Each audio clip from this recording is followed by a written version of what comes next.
Hello everybody and welcome back to Screen Stars. I'm here today to review the action horror Mandy, a film that is directed by Panos Cosmatos and stars Nicolas Cage. And this is a film that has been highly anticipated by many, certainly in the horror community. I think it's fair to say that the trailer, when it was released a few months ago, was pretty impactful and quite impressive. And I've been quite looking forward to this film. I'm a fan of Nicolas Cage. I think with the right project he can be untouchable as an actor. I think he's proven that over the years he is a truly great actor when he's got the right material. And this is one of those projects where Nicolas Cage clearly cares about this project and this film, because straight away, guys, I would like to say that his performance is just mind-blowing. It is the Nicolas Cage that we have come to love and respect, and I think, yes, he's made a few duds over the years, but this he can be very, very proud of. And what is this film about, Mandy? Well, it's the actual premise of this film, the basic core, is quite a simple tale. Revenge. Nicolas Cage is madly in love and married to a character called Mandy. They live a quiet life out in the woods, got a nice little cottage together. Nicolas Cage chops trees down for a living and Mandy's some kind of artist. And the best way to describe it is a leader of a cult, Jeremiah, takes a fancy to Mandy and he wants her, basically. So she gets abducted, taken to Jeremiah, doesn't really respond well to it, Mandy. Insults the guy, basically. And again, this isn't a spoiler, we know this is a revenge tale. She is killed, and the rest of the movie is Nicolas Cage on an absolute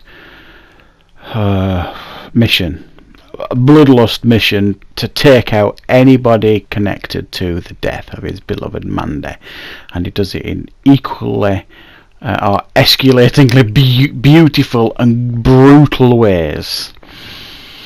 So that's it. It's a very, very actually the core of this film is very, very simple. It's a love story and then a revenge story. So it's almost like two films in a way. The first 2-hour film, but the first hour of this film is is the lead up to the abduction and the death, and it's quite a powerful love story at times. And the second half is just brutal and relentless and graphic. One thing that remains throughout this film are the absolutely astounding visuals. Do not watch this film, guys, under the influence of anything, because it'll do your head in, probably. It might enhance it, I don't know. But the visuals here are something else. It's almost like it's one of those movies where it's a bit of an acquired taste. It's saying so much under the... It's like layers, is this film. Every time you peel a layer away, there's something new to look at. This is one of those films that's going to be endlessly analysed, and it's got so many different meanings to it. And I'll leave that to people brighter than me doing it on YouTube and the internet. But I love films like that. The fact that when they've finished, you think about them and you wonder what certain meanings of it was, and some of the visuals that you saw, what did it all mean? And I do like that. It's like, enjoying a great meal and thinking about it for days after, thinking, ooh, I want to go back to that restaurant. It was fantastic, that meal that I had there. And I like it when a movie does that to me too, and it makes me think about it afterwards, and this film absolutely does. Incredible soundtrack. It's set in the 80s, so it seems to be standard these days. You get the synth heavy soundtrack. It's very psychedelic and art house, this film.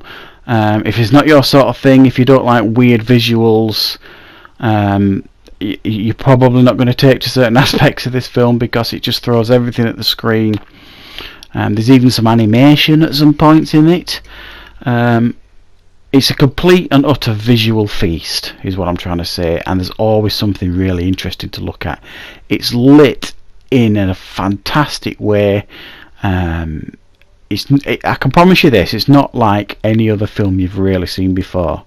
It takes risks, it tries to be different, it pretty much succeeds in everything it tries to do, and one thing I can't explain, and it's never really happened to me with a film before, I was completely hypnotised by this movie. The dialogue and the things they were saying, even the slow, you could argue that it's quite a slow burn the first half of the film, but I was completely hypnotised by it.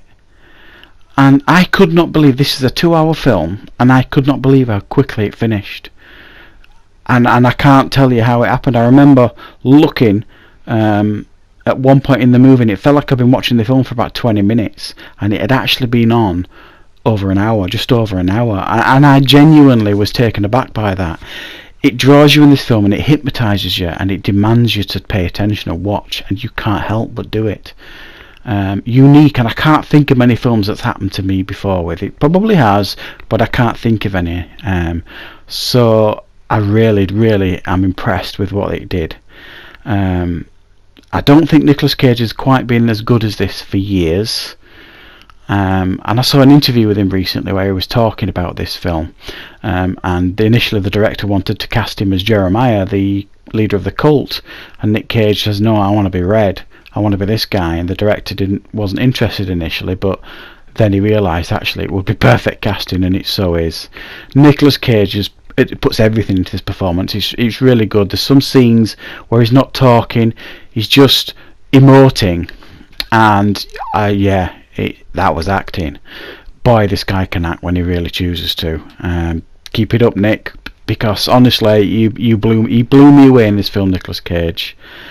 And like I say, it's a film that's going to be endlessly analysed.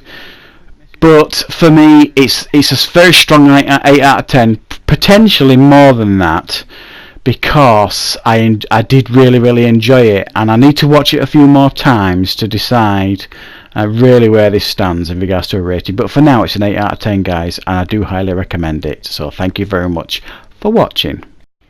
Hi, this is just a quick message from me to thank you very much for watching this video and for checking out the channel. Please do me a huge favour and click that like button. Please leave as many comments as you like on the videos, and of course don't forget to click that subscribe button. And if you do click that subscribe button, click the notification bell as well, so that you never miss out on any content that I put up on YouTube.